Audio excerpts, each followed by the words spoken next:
Muito bem, hoje, sexta-feira, 21 de março, chegamos ao final. Estamos bem próximo do final do trimestre, né? Primeiro trimestre de 2025, e estamos juntos em mais um encontro da madrugada com Deus. Sejam todos mais uma vez muito bem-vindos. É uma alegria ver aqui a nossa irmã Lúcia, irmão Pedro.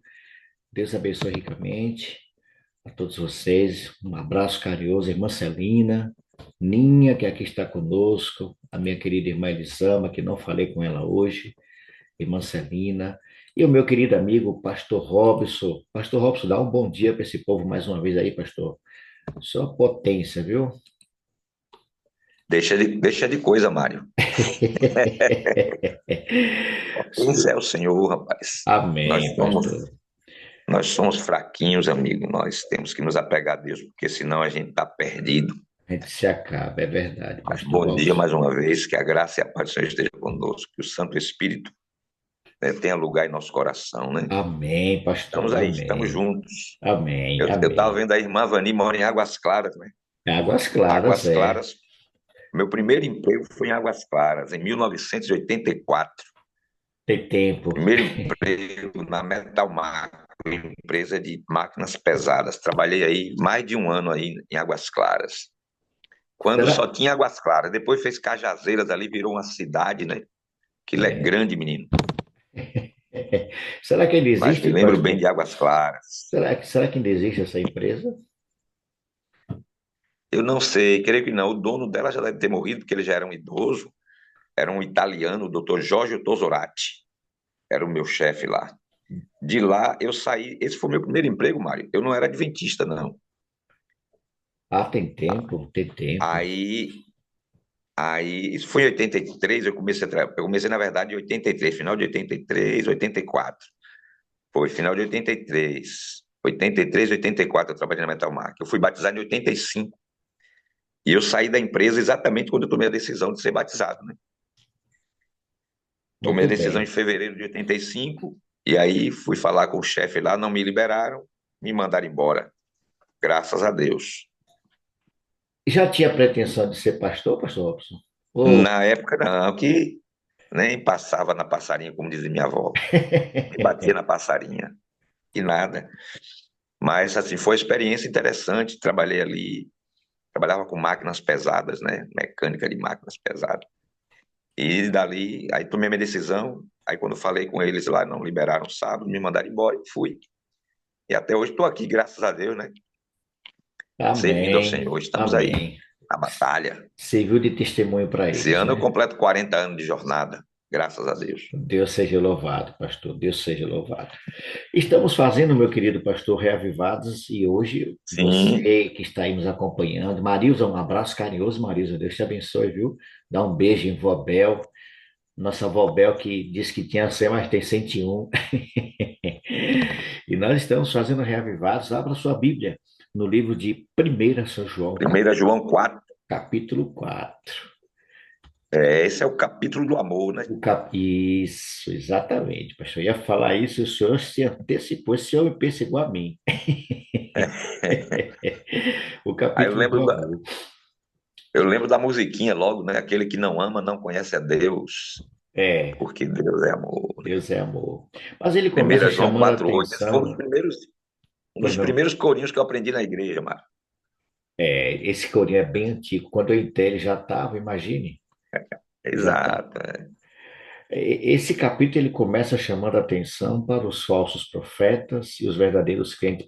Parece a ideia aqui, pastor, não sei se isso é verdade, de que João está falando aqui para um povo que provavelmente deveria estar sofrendo algum tipo de pressão ou perseguição religiosa, alguma coisa assim nesse nível, porque ele chama atenção, amados, não deis crédito a qualquer espírito.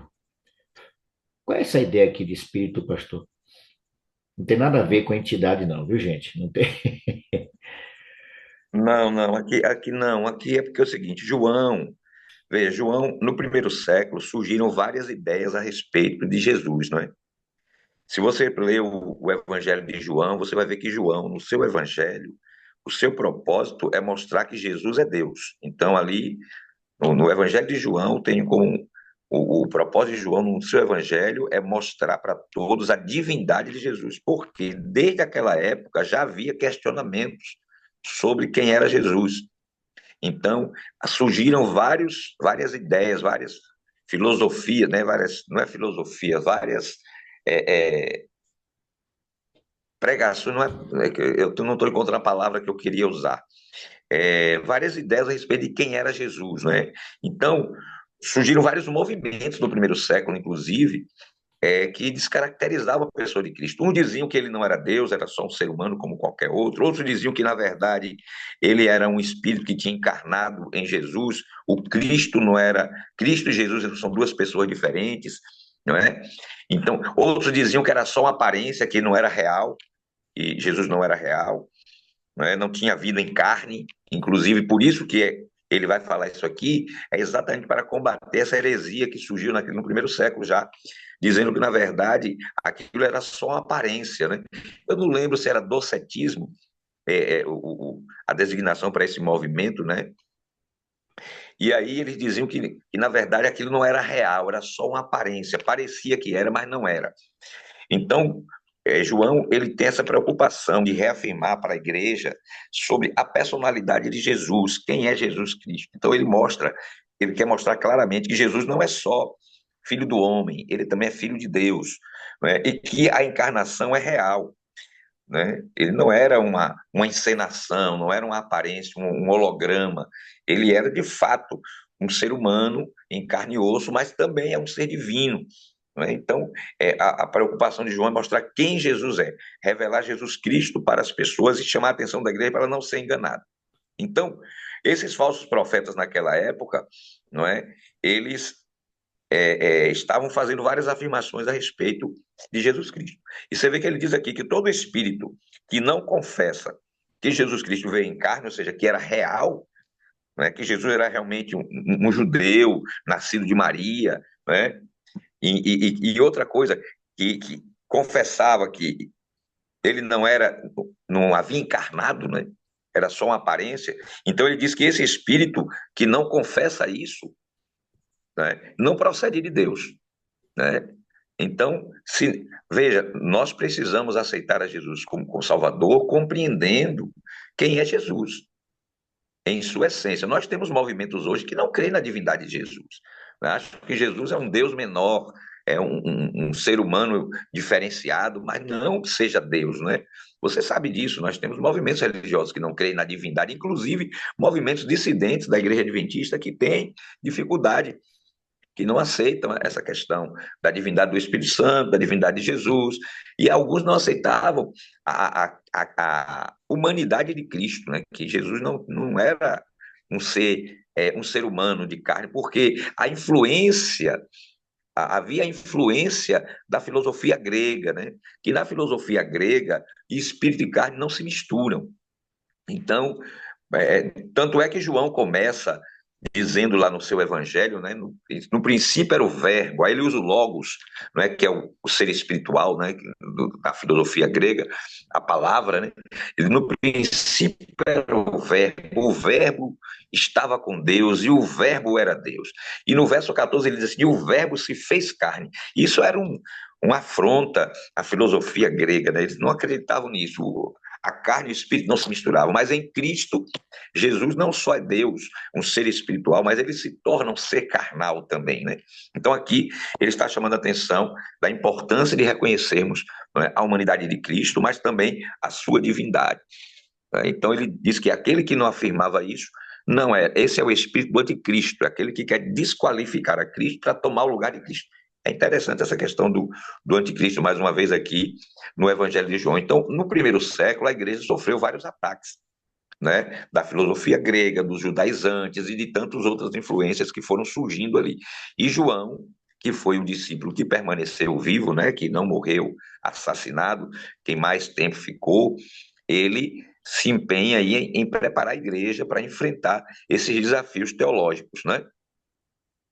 E então ele está afirmando aí que o Senhor Jesus, na verdade, era um ser humano, assim como nós somos, né? Seres humanos, de carne e osso, sim, né? E quem falasse diferente disso não procedia do Pai. vocês, filhinhos, vocês são de Deus e tendes vencido os falsos profetas. Por quê? Porque maior é aquele que está convosco do que aquele que está no mundo. Não é? Amém. Eles procedem do mundo, e é por isso que eles falam da parte do mundo, e o mundo os ouve. Nós somos de Deus, e aquele que conhece a Deus nos ouve. E aquele que não é da parte de Deus não nos ouve. Nisto conhecemos o Espírito da verdade e o Espírito do erro. Então, o que é que ele está dizendo aqui? Que aquele que não reconhece a humanidade de Cristo, a divindade de Cristo, a natureza de Jesus, divina humana, não é? Esse é aquele que está sendo conduzido pelo Espírito do erro e não pelo Espírito da verdade.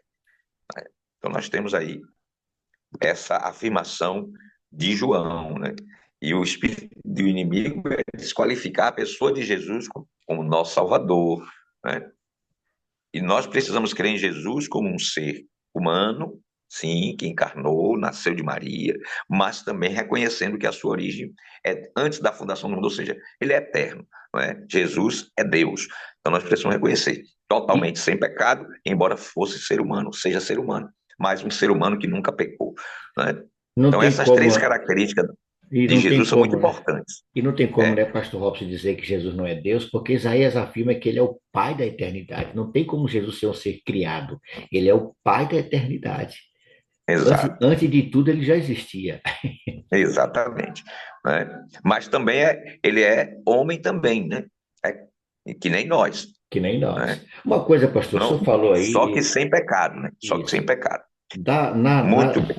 pastor Robson, eu sei que não está aqui, não, mas só para a gente, talvez também seja esse um pensamento de muitos aqui, ou daqueles que um dia vão assistir essa live aí no YouTube, dos três, da divindade dos três, Jesus é o único que será 100% homem, não é isso? A sua forma humana e Sim, divina vão estar para sempre, né?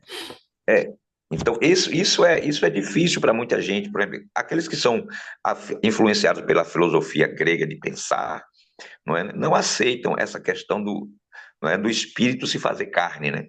Porque aí nós temos aí o conflito com outras crenças espíritas, né? Porque na Bíblia nós temos encarnação, mas não temos desencarnação, não é?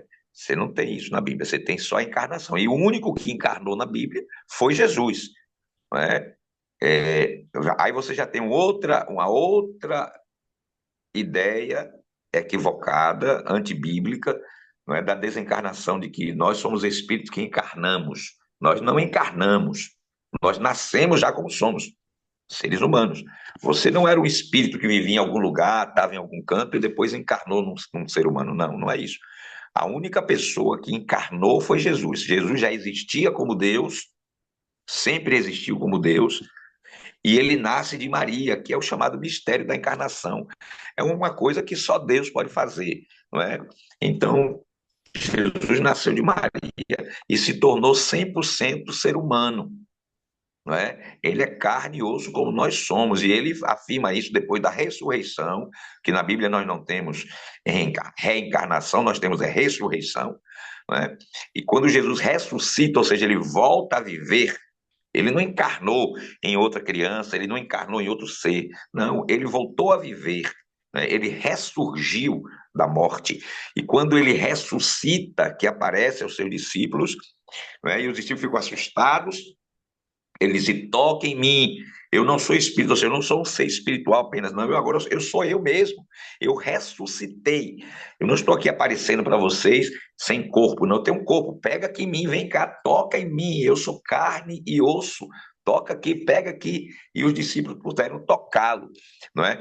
Ao ponto que Tomé duvidou e disse assim: olha, a menos que eu veja com meus olhos, a menos que eu coloque a minha mão no seu lado, que eu sinta, eu não vou acreditar que é ele, não é? E da próxima vez, quando Jesus apareceu, ele aparece e diz: vem cá, Tomé, toca aqui, me bota a tua mão aqui, veja que sou eu mesmo. Olha o que Jesus está dizendo, né? Sou eu mesmo, é aquele mesmo que vocês conheceram, que andou junto com vocês. Eu morri, mas eu ressuscitei, eu voltei a viver, não é? Mas sou o mesmo, não sou outro, ok? Então é muito importante que a gente compreenda a natureza de Cristo como a revelação a respeito. Claro que a divindade nunca será plenamente compreendida, porque ela está acima. da nossa capacidade de compreensão, não é? O homem nunca vai compreender perfeitamente a Deus, inteiramente a Deus, porque Deus está muito, muito anos-luz adiante de nós. Nunca vamos entender perfeitamente a divindade, mas naquilo que é revelado na palavra, nós podemos entender. E uma coisa nós podemos entender, que Jesus Cristo, eu sempre enfatizo as três características que fazem dele o nosso Salvador perfeito, né? Primeiro, ele é Deus, 100% Deus. Nunca deixou de ser Deus, nunca perdeu a divindade, nunca deixou de ser Deus.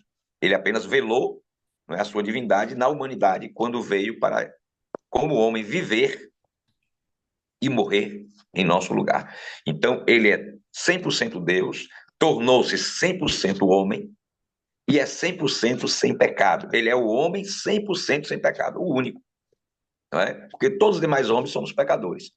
Adão foi criado sem pecado, mas pecou, não é? Jesus nasceu sem pecado e permaneceu e permanece até hoje sem pecado.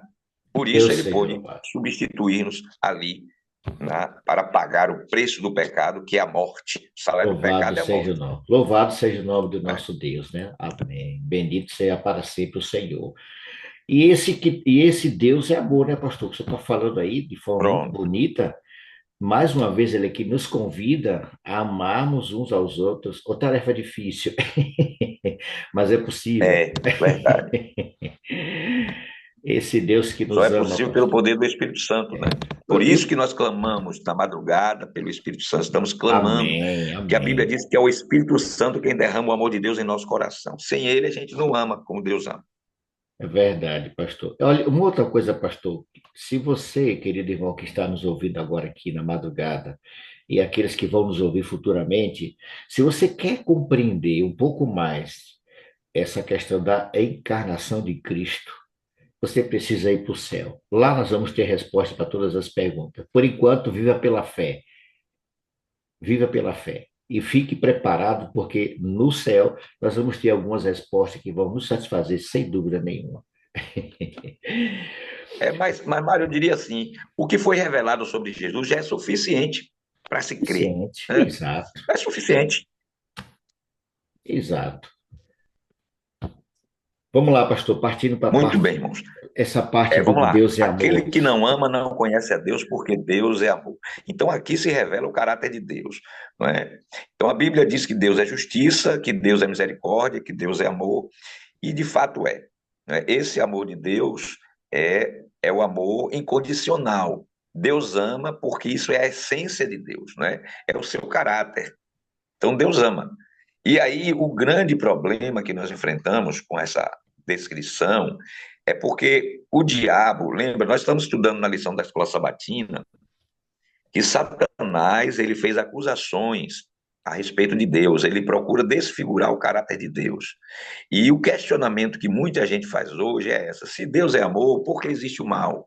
Se Deus é amor, por que pessoas inocentes sofrem? Apesar que inocente aqui nesse planeta eu não conheço ninguém, né? Todo mundo aqui é culpado. Né? Eu não sei quem é inocente aqui. A gente julga as pessoas como inocentes, mas todos nós somos pecadores. Não tem pecador inocente, mas todo pecador, É culpado. né, já nasce condenado. Nós estamos.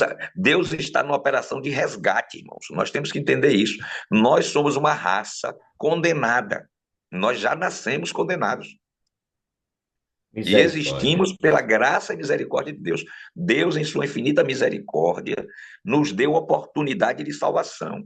Mas se ele fosse agir apenas pela justiça, o ser humano já tinha sido eliminado há muito tempo. Né? Mas em Deus há uma união da justiça e a misericórdia. Não é? Amém. E por Amém. sua misericórdia, o ser humano ainda existe. Ainda estamos aqui, não é? Porque está havendo um processo de salvação. E aí, nós lembramos aqui do pastor José, acho que era José Ribeiro, não lembro o nome dele, que ele falava da salvação de Deus, né? Não é a salvação apenas do ser humano, é a salvação de Deus. Em que é que Deus precisa ser salvo? É, aí a gente entende porque acusações foram feitas contra o caráter de Deus.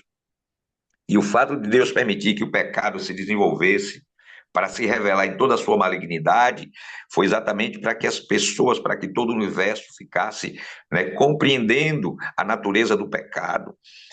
e o caráter de Deus fosse vindicado. Então, o caráter de Deus foi maculado. E nós, como testemunhas, lembra que a Bíblia diz que nós somos testemunhas? Testemunhas de quê? De que é que nós somos testemunhas? Ele disse: vocês serão as minhas testemunhas. Nós estamos testemunhando quando aceitamos a Cristo e procuramos nos submeter à sua vontade, nós estamos testemunhando que, na verdade, Satanás é mentiroso, que Deus é amor de fato, que Deus é justo, não é que Deus não agiu como tirano, não age como tirano. Então, nós estamos testemunhando a respeito do amor de Deus, Isso, tá bom. não é? E com isso vindicamos o seu caráter, mostramos, compreendemos, não é, o grande amor do Senhor, que ele, na verdade, é bondoso e misericordioso conosco, e não aquilo que o diabo diz, que ele é um tirano, que quando você não... não, não é assim não, Deus não age dessa forma. Quando nós começamos a conhecer e nos relacionar com Deus, nós começamos a compreender o caráter de Deus, a conhecer o caráter de Deus, e perceber a sua misericórdia por nós, não é? E ao invés de ter raiva e aversão a Deus, como muita gente que segue o conselho do diabo, não quer saber de Deus, não gosta de Deus, não quer Deus, nós, pelo contrário, passamos a amar a Deus e a entender que Ele quer o que é melhor para nós.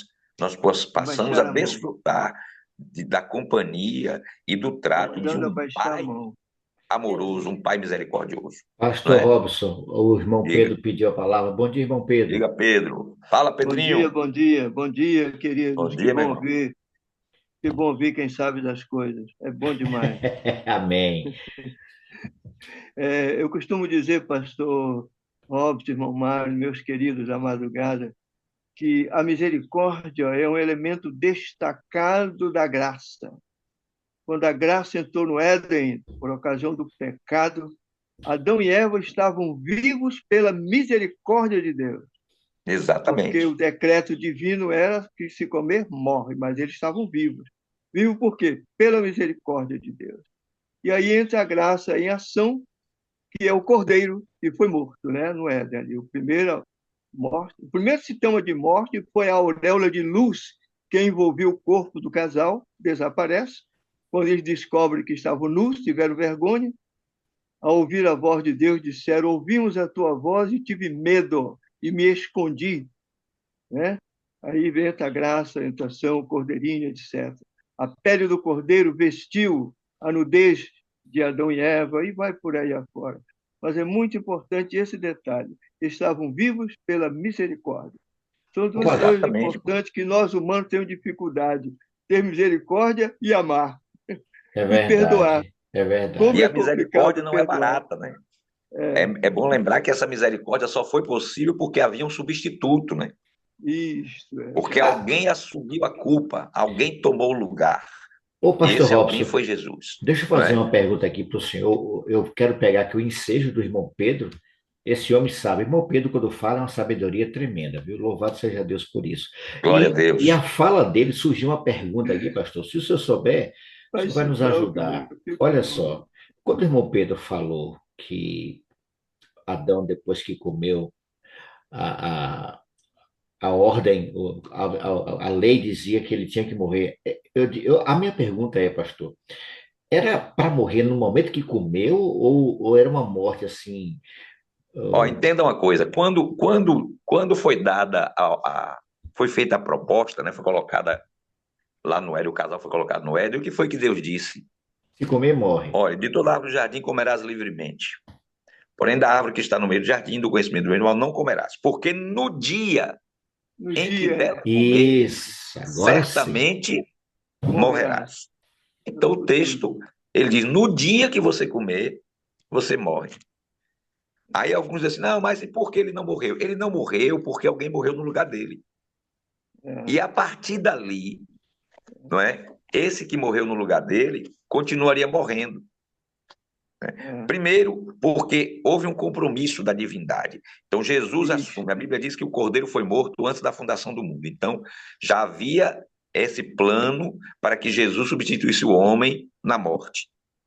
Ok? Mas enquanto não chegava o dia da encarnação de Cristo vir ao mundo para morrer no lugar do homem, foi provido um substituto. Qual foi o substituto? O irmão Pedro já falou aí. Era um cordeiro. O cordeiro foi dado, ou seja, o inocente em lugar do pecador. Mas a palavra de Deus não volta atrás. Se Deus disse vai morrer, vai morrer. Entretanto, Deus aceitou o substituto. E aí ele proveu. E quem proveu o substituto foi o próprio Deus. Não é? Por isso que João Batista, quando Jesus veio para ser batizado, ele diz: Eis o Cordeiro de Deus que tira o pecado do mundo. Então, ali você tem, sabendo que o Cordeiro que morreu durante todos aqueles anos, milhares de anos, os cordeiros morrendo no lugar do homem, era um símbolo de Jesus. Não é? Pastor Robson, permite, Sim, os dois elementos ali no Éden, o sangue do Cordeiro, simbolizando o sangue de Cristo, e a pele do Cordeiro, a justiça de Cristo. a justiça de Cristo, exatamente, irmão Esses Pedro. dois momentos foram instantâneos ali do Éden, ocorreu imediatamente. O Cordeiro foi Exatamente. esfolado, a pele retirada, para cobrir no Deus, a justiça de Cristo. Louvado seja Exatamente, Deus. ok? Deus seja louvado. Então, pastor, voltando aqui para o texto, o senhor falando aí, meus olhos se debruçaram aqui no verso 17. O verso 17 diz o quê? Nisto é em nós aperfeiçoado o amor, para que no dia do juízo mantenhamos confiança. Essa justiça de Cristo nos cobre. Confiança, Deus exatamente. seja louvado por isso. Irmão Pedro, seu abençoe, irmão Pedro. Exatamente, exatamente. Obrigado, o senhor me deixa meio encabulado.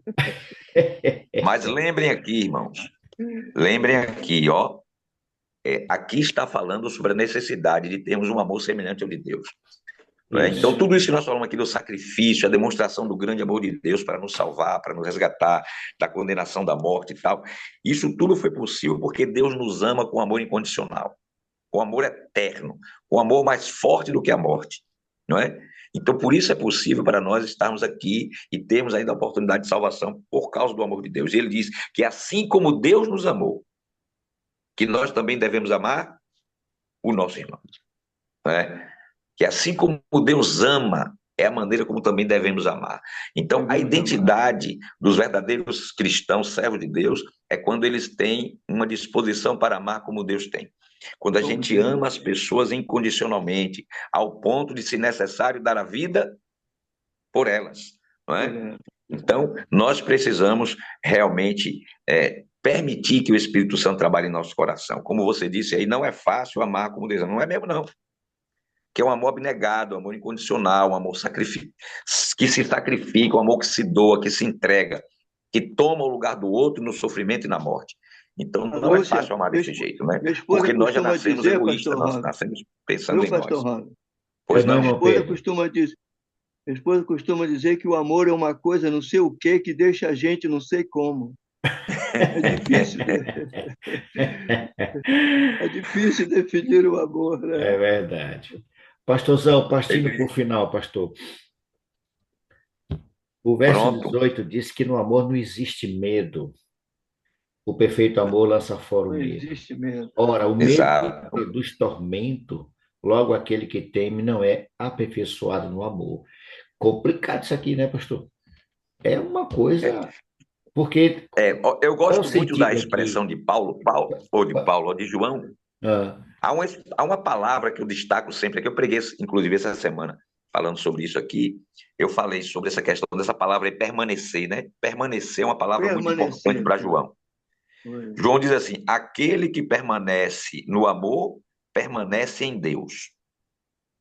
E nisto é em nós aperfeiçoado o amor, para que no dia de juízo tenhamos confiança, como você já leu aí, não é? E também nós, segundo ele é, nós também somos nesse mundo.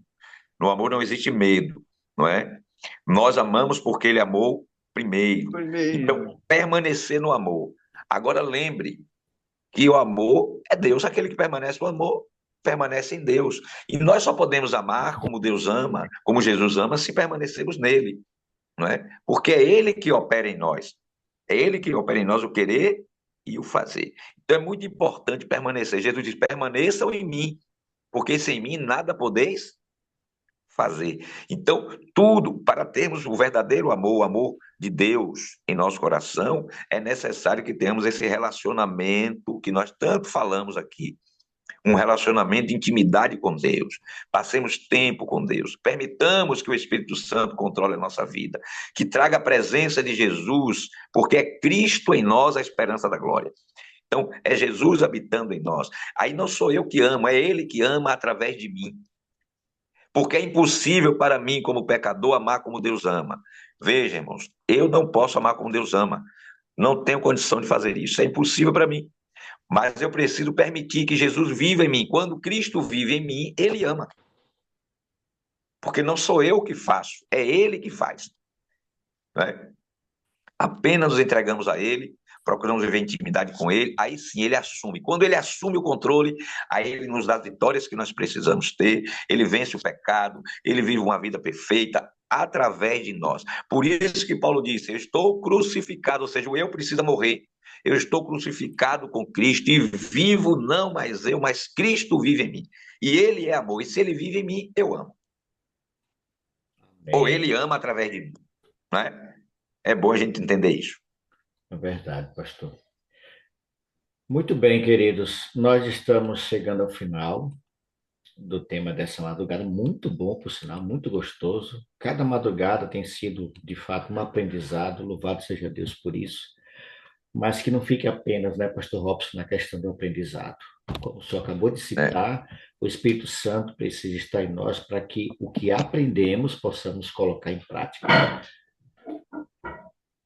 É deixar Cristo viver em nós, né? Quando Cristo vive na gente, que é o difícil é esse. O difícil para nós, o que é complicado para nós? É abrir mão do controle, né, da vida. É deixar Deus guiar. A nossa dificuldade é essa. Porque se você deixar guiar, o resto é Ele que faz. Entendeu? Então, a dificuldade nossa é não submeter. É dizer, Senhor, toma, guia, faz. Não é você querer agir por você, é deixar Deus agir em você. Então, quando você entrega, esse é o meu desafio, essa é a minha luta todo dia, para deixar Deus agir e não eu agir. Não é? Porque aqui você vai ver aqui, é um mandamento. Nós amamos porque Ele nos amou primeiro. E se alguém diz, eu amo a Deus, mas odeio o irmão, é mentiroso. Então, a pessoa ama a Deus e odeia o irmão, e você vê isso acontecer. Né? Mas por que ele odeia o irmão? Porque Cristo ainda não assumiu o trono do seu coração. Se ele tivesse assumido, ele não odiava mais, ele amava. Mesmo aquele que fez o mal a ele, mesmo aquele que prejudicou, mesmo aquele que persegue. Mas nós temos dele esse mandamento, não é? Que nós amemos aquele que ama a Deus, ame também o seu irmão. Se você diz que ama a Deus, que você não vê, mas não ama o irmão que vê, é mentira. Como é que você ama quem você não vê e ama quem vê? E não ama quem vê? Não tem. Aí ele diz aqui que não pode ser assim. Né? Então, aquele que verdadeiramente ama a Deus, ele vai amar o seu irmão. Né? Vai amar o irmão. Então, nós precisamos permitir que ele faça isso em nossa vida. Né? É o desafio. É entregar nosso coração a ele. Tá certo? Porque Deus é amor. Jesus ama. Pronto, se Jesus está em você, você também ama. Amém, amém. Louvado seja Deus. E nós vamos encerrar cantando essa linda canção. No final, pastor Robson, eu quero convidar o irmão Pedro para fazer a oração de encerramento. Viu, irmão Pedro? Quando nós voltarmos aqui para o encerramento, nós queremos que o senhor faça a oração final. Vamos louvar o nosso Deus cantando justamente o que nós precisamos. Preciso de ti, Senhor. É o que nós precisamos. Vamos louvar o nome do nosso Deus. Encerrando a nossa jornada de hoje. Preciso de ti, Senhor. Vamos lá.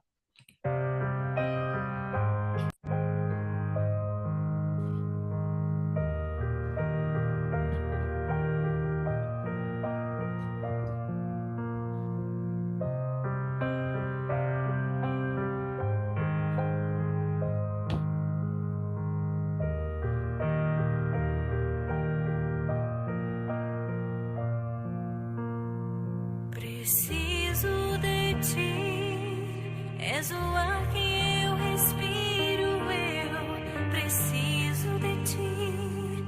Vem, escuta as batidas do meu coração, chamando pelo teu nome, Senhor Jesus. Preciso de ti. Sou criança de colo, não me deixes cair da tua santa presença, não me deixes sair. Apacenta meu coração como pai se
Bendito seja o nome deste Deus maravilhoso, como eu e você precisamos do Senhor Jesus, que Ele nos inunda nesse dia. Meu querido amigo, pastorzão Robson, muito obrigado por nos ajudar, pastor, mais uma vez trazendo esclarecimento de assuntos tão bons, tão gostosos, tão agradáveis de discutirmos aqui, pastor. Que o nosso Deus, Espírito Santo, continue te usando, homem de Deus. Por onde o Senhor passar, seja um instrumento poderoso nas mãos do nosso Deus. Continue assim, pastor. Madrugada com Deus, tem um pastor, é um privilégio ter o pastor Robson nessa caminhada conosco. Muito obrigado, meu querido pastor. Suas considerações finais antes da oração do O nosso privilégio é querido. meu. É uma honra, como a Angélica sempre O fala. privilégio é meu estar com vocês aqui. Madrugada com Deus é Deus seja muito louvado. beneficiada por ter o Senhor aqui conosco, pastor. O Senhor é o pastor dessa madrugada, viu? O Senhor é o pastor desse grupo. Glória a Deus. Irmão Pedro, quero convidar para o senhor encerrar conosco essa jornada como oração, amigo. Abra seu microfone para o senhor fazer a oração final. Isso, Ok. abre. Maravilhoso Deus, nosso soberano Pai, graças te damos pela nossa dependência do Senhor. Continuamos precisando do teu amor, da tua graça nos envolvendo. Continua, Pai, nos abraçando esta família da madrugada, que te busca intensamente. Pai, queremos ser filhos obedientes, queremos ser a luz, queremos alcançar corações sinceros para tanto, Senhor. Ilumina-nos, unge-nos com o Divino Espírito, para que as nossas palavras, escolhas e atitudes alcancem os nossos semelhantes. Capacita-nos para te amar verdadeiramente, Pai. Amar o nosso semelhante, ó Deus, que eles sintam a tua presença, Senhor, através das nossas atitudes, das nossas palavras, com teus filhos e como igreja, Pai. Que a tua graça nos envolva para testemunhar, para ser uma bênção, Senhor, e cumprirmos a sagrada missão de levar esta mensagem de salvação. Ó Pai de amor, toma esta família em tuas mãos, supre as nossas necessidades, dá-nos tudo aquilo que precisamos, Pai, para te representar dignamente por onde andarmos. Dá-nos um final de semana abençoado, um dia de preparação sob a tua bênção, e que logo mais na tua igreja estejamos todos prontos, alegres e felizes para louvar o teu nome e crescer na graça e no conhecimento de nosso Senhor Jesus Cristo. Abençoa-nos, ó Pai, despede-nos com a tua bênção. Oramos humildemente em nome de Jesus Cristo, nosso Senhor, nosso Salvador. Amém, Senhor. Amém, Senhor. Amém. Muito obrigado, Deus, ao nosso bondoso Deus, obrigado aos nossos irmãos, que a paz e a graça do Senhor esteja com todos, tenham todos um ótimo dia de preparação. A gente se vê amanhã às 5 horas da manhã na família ID com o nosso querido pastor Edson Loura. Um grande abraço, Deus abençoe a todos vocês.